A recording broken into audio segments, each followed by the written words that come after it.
ইস জান, কি করছো? জান, এমন বলছো কেন? তুমি এমন করতেছো কেন? এমন ভাবে কেউ কিস করে? তাহলে কিভাবে করে? কিভাবে আদর করতে হয় সেটা তুমি জানো না বুঝি? জান না তো, আমি তো কখনো কাউকে আদর করিনি। তাহলে জানবো কি করে জান? নাটক করো না তো। কিভাবে আদর করতে হয় সেটা না জানলে আদর করতে চাইলে কেন, হ্যাঁ? সবাই তো চাই, ওই জন্য আমার ইচ্ছে হলো, তাই তোমার কাছে আমি চাইলাম। এটা কি আমি ভুল করেছি বলো জান? দেখো দেখো, নাটক করো না তো। তুমি বলেছো বলেই আমি নিজেকে বুঝিয়েছি, তাই তোমাকে একটু কিস করতে দিতে রাজি হয়েছি, কিন্তু তুমি ঠিকমতো কিসও করতে পারছো না। কেন? আমি আবার কি করলাম সেটা তো বলবে। কিস করলে করো, কিন্তু কামড় দিচ্ছ কেন? জান, তুমি কি বলছো? এটাকে লাভ বাইট বলে, তুমি জানো না? কি করে জানবো? আমি তো আগে কারো আদর পাইনি। আর আমাকে কি তোমার ওইসব 12 ভাতারি মেয়েদের মতো মনে হয় যে 10টা ছেলেদের সাথে রিলেশন রাখবো, তার সবার সাথে এসব করব? জান, আমি কি একবারও সেটা বলেছি? তুমি এভাবে বলছো কেন? তাহলে কিভাবে বলবো? তুমি যেমন বুঝালে আমি সেটাই বুঝলাম। শোনো, আমি তোমাকে শুধু কিস করতে বলেছি, কিন্তু অন্য কিছু নয়। ভুলেও অন্য কিছু করার ধান্দা মাথায় আনবে না, তাহলে আমার থেকে খারাপ কেউ হবে না। না না জান, আমি অন্য কিছু করব না। তুমি শুধু চুপচাপ থাকো। দেখো আমি কত সুন্দর করে তোমাকে ভালোবাসা দেই জান। কত সুন্দর করে আমাকে আদর করছে সেটা তো দেখতেই পাচ্ছি। কামড় দিয়ে দিয়ে দাগ বসিয়ে দিয়েছো। আর ঠোঁটের কথা তো বললামই না।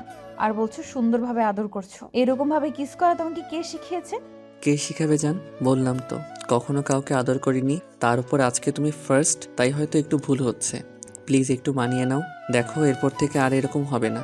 এরপর থেকে এরকম হবে না মানে? তুমি কি ভেবেছো আমি কি প্রত্যেকদিন তোমাকে এসব করতে দিব নাকি? তোমার পাগলামিতে আর কান্নাকাটিতে আমি এইটুকু করতে বাধ্য হয়েছি। তাই বলে ভেবো না তুমি প্রতিদিন আবদার করবে আর আমাকে সবটাই করতে হবে। ভুলেও এসব চিন্তা মাথায় আনবে না, তাহলে আমার থেকে খারাপ আর কেউ হবে না। ওকে ওকে বাবা, আর কখনো বলবো না। আজকে তো অন্তত দাও, দেখো তোমারও অনেক ভালো লাগবে। না, একদম না। তোমাকে বলেছি না অন্য কিছুর আবদার করবে না, তারপরও এই কথা বলছো? তুমি কি করে ভাবলে এইসব বললে আমি রাজি হয়ে যাব? প্লিজ জান, কেন এমন করতেছো? আমি তো তোমাকে ভালোবাসি, ওই জন্যই বলছি। তুমি কি তোমার বয়ফ্রেন্ডের থেকে ভালোবাসা চাও না বলো? চাই, সেটা বিয়ের পর। এখানে আসার আগে আমাদের মাঝে কি কথা হয়েছিল? তুমি কিস করা ছাড়া আর অন্য কিছু চাইবে না, তাহলে এখন সবটা চাইছো যে? জান, তোমার কাছে আসতেই আমার ভেতরে নেশা কাজ করছে। নিজেকে মাতাল মনে হচ্ছে। ভুলেও তুমি আমার কাছে আসবে না আর এসব উল্টাপাল্টা কথা বলবে না। কিস করার থাকলে করো, না হলে এখান থেকে যাও। প্লিজ জান, কেন এমন করতেছো? বললাম তো তোমার অনেক ভালো লাগবে। তানিম, তুমি কিন্তু আমার রাগ সম্পর্কে জানো। একবার যদি রেগে যাই তাহলে কি করতে পারি সেটা তুমি খুব ভালো করেই জানো। প্লিজ আমাকে রাগ করতে বাধ্য করিও না।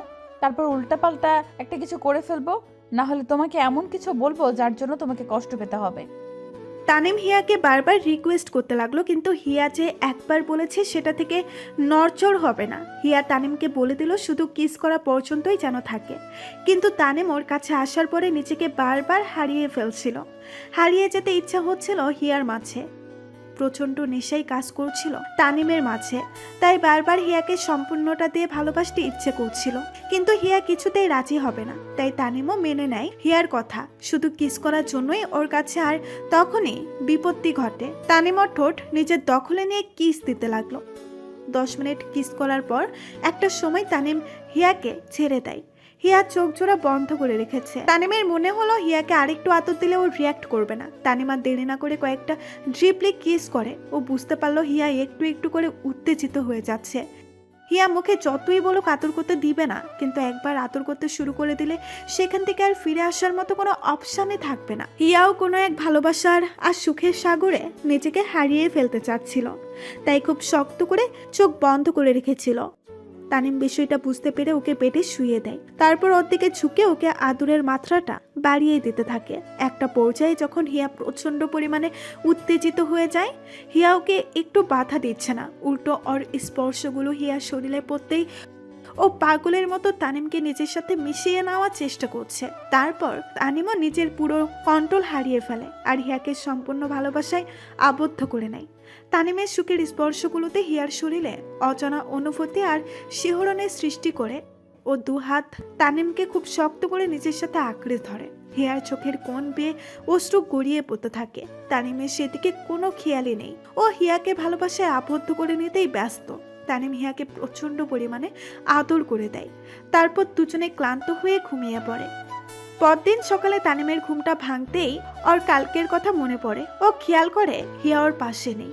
তাই এদিক ওই দিক তাকাতেই খেয়াল করে হিয়া বিছানার একপাশে চাদর শরীরে পেঁচিয়ে হাঁটুতে মুখ দিয়ে বারবার ফুপিয়ে ফুপিয়ে উঠছে। তানিম বুঝতে পারল না বিষয়টা কি হয়েছে, তাই উঠে এসে হিয়ার কাঁধের উপরে হাত রাখলেই ও একটা করুণ চোখে তানিমের দিকে তাকালো আর কান্না করে বলল, তুমি আমার সাথে এমনটা করতে পারলে? হিয়ার গলা দিয়ে যেন কোনো আওয়াজ বের হচ্ছে না, তাই তানিম তাড়াহুড়া করে এক গ্লাস পানি এনে হিয়ার সামনে ধরলো। হিয়া বেশ কিছুক্ষণ তানিমের দিকে তাকিয়ে থেকে ওর থেকে পানিটা নিল। তারপর হিয়া তানিমের দিকে তাকিয়ে আছে। তানিম ওকে শান্ত করার জন্য ওর মুখের পাশে হাত দিয়ে বলল, কি হয়েছে জান, প্লিজ বলো। তাও এভাবে রাগ করে থেকো না, বলো আমাকে কি হয়েছে। আমার সাথে এরকম একটা বাজে কাজ করে এখন বলা হচ্ছে কি করেছি, কি হয়েছে? তুই জানতে খুব ভালো করে তুই আমাকে এমন ভাবে স্পর্শ করলে আমি তোকে আটকাতে পারবো না, তার জন্য তুই সবটা প্ল্যান করে করেছিস, আমাকে এখানে এনেছিস, তাই না? আমার কথাটা শোনো, তখন আমার ভেতরে কোনো কিছু কাজ করছিল না। আমি কি করব ভেবে পাচ্ছিলাম না, শুধু আমার ভেতরে ঘুরপাক খাচ্ছিল। আমার তোমাকে নিজের ভালোবাসা দিয়ে ভরিয়ে দিতে হবে। আর আমার শরীর থেকে নিজের চাহিদাটা মেটাতে হবে, তাই শেষ পর্যন্ত এসব করলি, তাই না? তোকে শতবার বলার পরেও তুই তোর কথাটাই রাখলি, আমার কথার মূল্য তোর কাছে নেই। প্লিজ বিশ্বাস করো, আমি এসব করতে চাইনি। আমি তো তোমাকে ভালোবাসি, আর তার উপর যখন একবার করে ফেলেছি তাহলে এতে কি এমন ক্ষতি হয়েছে জান? এত বড় একটা অন্যায় করার পরেও বলছিস কি এমন ক্ষতি হয়েছে? তুই কি করে ভাবছিস বিয়ের আগে এসব করা ভালো কাজের মধ্যে পড়ে? তুই কেন এরকম একটা কাজ করলি বল? আমার কথাটা শোনো, দেখো আমি ভুল করে এরকম একটা কাজ করে ফেলেছি, তখন তুমিও তোমাকে বাধা দাওনি, তাহলে এখন কেন এভাবে রাগারাগি করছো? প্লিজ একটু বোঝার চেষ্টা করো। আমাকে কি বোঝাবি রে তুই? সবটা প্ল্যান করে করেছিস, আর তুই জানতি না আমি একটা মেয়ে, আমার ভেতরে এমন উত্তেজনা কাজ করবে তুই আমাকে স্পর্শ করলে, যার জন্য আমি তোকে বাধা দিতে পারবো না। আর আমি তখন নিজের মাঝে ছিলাম না, তোকে কি করে বাধা দিব? কিন্তু তুই সজ্ঞানে থেকেও আমাকে কেন এভাবে স্পর্শ করলি বল? কারণ আমি তোমাকে ভালোবাসি, আর তোমাকে ভালোবেসে নিজের করে নিতে চাই, তাই। কিন্তু আমি চাইনি আমাদের মাঝে এমন কিছু হোক। তুমি কিন্তু আগে আমাকে আটকে দিতে পারতে, তুমি আটকাও নাই। তাহলে এখন শুধু শুধু আমাকে একতরফাভাবে দোষ দিচ্ছ কেন? সব দোষ তোর, তুই সবটা জেনে শুনে করেছিস। তুই কেন আমার সাথে এরকম একটা কাজ করলি? আমার সম্পূর্ণ বিশ্বাসটাই আজকে তোর উপর থেকে উঠে গেছে। তুই আর কখনো আমার সামনে আসবি না। ছি, আমি কিনা তোর মতো একটা ছেলেকে ভালোবেসেছি, যে কিনা আমার নিজের চাহিদাটা মেটানোর জন্য আমার কাছে আসলো। প্লিজ আমাকে একটু বোঝার চেষ্টা করো। আমি তো বললাম আমি ইচ্ছা করে করিনি, এটা ভুলবশত হয়ে গেছে।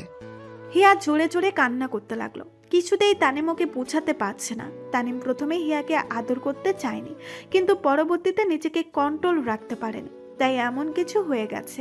তানিম চাইতো হিয়াকে নিজের করে নিতে, কারণ ও অনেক বড়লোক মেয়ে। তাই ওদের রিলেশন হওয়ার পর থেকেই ভাবে হিয়া যে কোনো সময় ছেড়ে চলে যাবে। কি করে তার উপরে যখন আদর করতে শুরু করেছিল, তার উপরে এমন একটা সুযোগ হাতছাড়া করবে কি করে? ভেবেছিল হিয়াকে নিজের করে নিলে ওকে কখনো ছেড়ে যাবে না। তারপর তানিম হিয়াকে আদর করতে শুরু করেছিল, তখন ওর ভেতরে কোনো কন্ট্রোল ছিল না, তাই এরকমটা হয়ে গেল। হিয়া প্রচন্ড পরিমাণে কান্না করে যাচ্ছে, তাই কান্নাটা থামানোর জন্যই তানিম ওর কাছে আসলো। তারপর ওকে জড়িয়ে ধরতে গেলেই হিয়া ওকে ধাক্কা দিয়ে সরিয়ে দিল আর বলতে লাগলো, তুই আমাকে একদম স্পর্শ করবি না। তোর সাহস হয় কি করে তুই আমাকে স্পর্শ করিস? একদম তুই আমার কাছে আসবি না, তাহলে আমার থেকে খারাপ আর কেউ হব না। জান আমার কথাটা শোনো, দেখো আমি তোমাকে ভালোবাসি, আমার অধিকার আছে তোমাকে নিজের করে নেওয়া। আমি তো তোমাকে বলছি যে আমি তোমাকে বিয়ে করব, তাহলে কেন তুমি এভাবে ভয় পাচ্ছ কলিজা? তোদের সব ছেলেগুলোকে আমার চেনা আছে, আমি খুব ভালো করেই জানি এরপর তুই আর আমার সাথে আর কখনোই দেখা করবি না। তুই আমাকে ভালোবাসিস না, শেষ পর্যন্ত কিনা আমার শরীরের মোহে পড়ে আমার সাথে প্রেমের অভিনয় করছিস, তাই না? দেখো ভুল যখন একটা হয়ে গেছে, তখন আমি তো বলছি তোমাকে বিয়ে করে নেব, তারপরও কেন কান্নাকাটি করছো? তোমার কি আমার উপর একটু বিশ্বাস নেই নাকি? তুমি আমাকে একটু ভালোবাসো না? আমি কি তোর মতো নাকি যে তোকে ভালোবাসি না? আমি তোকে ভালোবাসি বলেই তোর কাছে এসেছিলাম, তোর কথায় রাজি হয়েছিলাম, কিন্তু তুই এরকম একটা কাজ করবে আমি ভাবতেও পারিনি। শেষ পর্যন্ত কিনা তুই আমার সাথে, ছি, আমার ভাবতেও অবাক লাগছে। তানিমের বেশ রাগ হচ্ছিল, তাই হিয়ার কাছে এসে ওর মুখটা চেপে ধরে রাগী চোখে ওর দিকে তাকিয়ে বলতে লাগলো, আমার চোখের দিকে তাকিয়ে বলো, তুমি কি সত্যি আমাকে একটু বিশ্বাস করো না? যদি না করো তাহলে সেটা সরাসরি বলে দাও, তাহলে আমি বুঝে যাব তুমি আমাকে ভালোবাসো না। তানিম বারবার কথাটা জিজ্ঞাসা করতেই তখন হিয়া ওর চোখের দিকে তাকালো। খেয়াল করলো তানিমের ভেতরে একটা অনুশোচনা কাজ করছে, আর ওকে হারানোর ভয়ে ওর মধ্যে চেপে বসেছে, তাই বলল, করি, তোকে নিজের থেকেও বেশি বিশ্বাস করি, কিন্তু তুই এরকম একটা কাজ করবি আমি ভাবতেও পারিনি। হিয়া কথাটা শেষ করার সাথে সাথে তানিম ওকে বুকের সাথে খুব শক্ত করে চেপে ধরে বলল, ভুলটা যখন করেছি এটা শুধরে নিব। খুব শীঘ্রই আমরা বিয়ে করব, তাও আমাকে দূরে সরিয়ে দিবে না, আমাকে বিয়েটা করে নিবে। আর তোমার যদি আমার উপর এত সন্দেহ থাকে, সেই সন্দেহটা বিয়ে করলেই দূর হয়ে যাবে। আর যদি আমাকে ভালো না বাসো, তাহলে আজকে বিয়ে করতে রাজি হবে না আর আমাকে হারাবে। এখন তুমি ঠিক করো তুমি কি করবে। হিয়া কিছুক্ষণ ধরে কথাটা ভাবতে লাগলো। তারপর একটা বার ওর মনে হলো ভুল যেহেতু একটা করেই ফেলেছি, আর তার উপর তানিম ওকে এত ভালোবাসে, তাই ওকে বিয়ে করে নিতে চাইছে, তাহলে সেই মানুষটাকেও কেন দূরে সরিয়ে দিবে? না হয় বিয়ের আগে একটু ভুল করেছে, তাতে বিয়েটা করলেই তো সেটা শুধরে যায়। আমি তোমাকে অনেক ভালোবাসি, তাই হারানোর ভয় থেকে কথাগুলো বলেছিলাম। তুমি যখন এরকম একটা কাজ করলে আমি ভেবেছিলাম তুমি আমাকে ছেড়ে দিয়ে চলে যাবে, তাই এরকমটা করেছি। প্লিজ আমাকে ছেড়ে দিও না। তুমি যখন একবার বলেছো আমাকে বিয়ে করে নিতে, তাহলে আজকে বিয়ে করে নেবে বলো? বললাম তো নিব। এখন কান্না থামাও, কান্না করলে তোমাকে একটু মানায় না। তুমি জানো তোমাকে আজকে কতটা কিউট লাগছে। তানিম হিয়াকে হাসানোর চেষ্টা করলো, তারপর অনেকক্ষণ ধরে বুঝিয়ে হিয়ার কান্নাটা থামাতে পারলো। সেই দিনে দুজনে কাজী অফিসে গিয়ে বিয়েটা করে নিল, আর হিয়াও ওর কাঙ্ক্ষিত ভয়টা থেকে বের হতে পারলো। তো ভালো থাক ভালোবাসা।